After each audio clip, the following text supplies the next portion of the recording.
অনেকে বলে কালীও যা কৃষ্ণও তাই, তাহলে বউও যা শালীও তাই। ও তো সেই শাশুড়ির মেয়ে।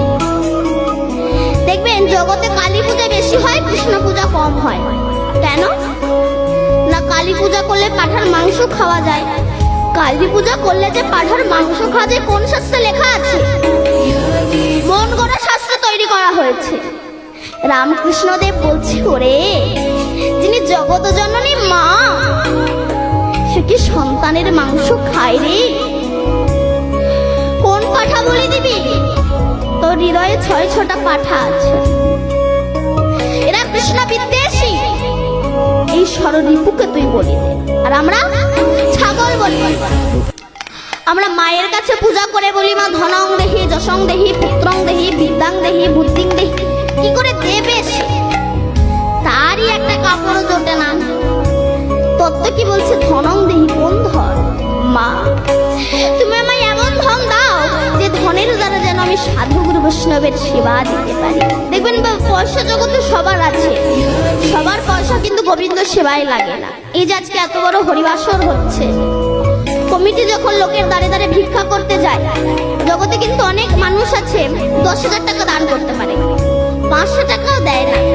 100 টাকা ঠেকিয়ে বলে, এবারে এটাই নাও, তোমার কাকার শরীরটা খুব অসুস্থ।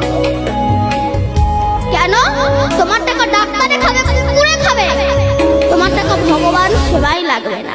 সবার পয়সা ভগবান সেবাই লাগে না। বিদ্যা দেহি। মা তুমি আমায় এমন বিদ্যা দাও যে বিদ্যার দ্বারা যেন আমি শাস্ত্র গ্রন্থ রচনা করতে পারি। পত্নী দেহি। মা তুমি আমায় এমন একটা পত্নী দাও সে যেন না বলে চলে একটু মিঠুন চক্রবর্তীর বই দেখেছি, সে যেন বলে চলে একটু হরিনাম শুনে আসে। মা কালী উলঙ্গ হয়েছে। কোন উলঙ্গ? তিনি কামনা বাসনার বসন খুলে ফেলেছে। দিগম্বর, দিককে অম্বর করে তিনি বসন করেছে। কামনা বাসনার বসন খুলে ফেলে মুক্ত অঙ্গে রাস্তায় রাস্তায় কৃষ্ণ বলে বেড়াচ্ছে। সেই মাকে পূজা করে বলো, মা তুমি যেমন মুক্ত অঙ্গে রাস্তায় রাস্তায় কৃষ্ণ বলে বেড়াচ্ছ, আশীর্বাদ করো আমিও যেন কামনা বাসনার বসন খুলে ফেলে মুক্ত অঙ্গে রাস্তায় রাস্তায় কৃষ্ণ বলে বেড়াতে পারি। নিতাই গৌর হরি।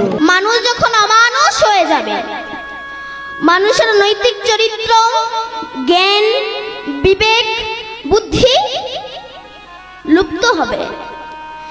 মানুষের স্বভাব দেখে পশু পর্যন্ত লজ্জা পাবে। এই কলিকাল। বাবা মাকে ভাত দেবে না, বাবা মার বংশের সঙ্গে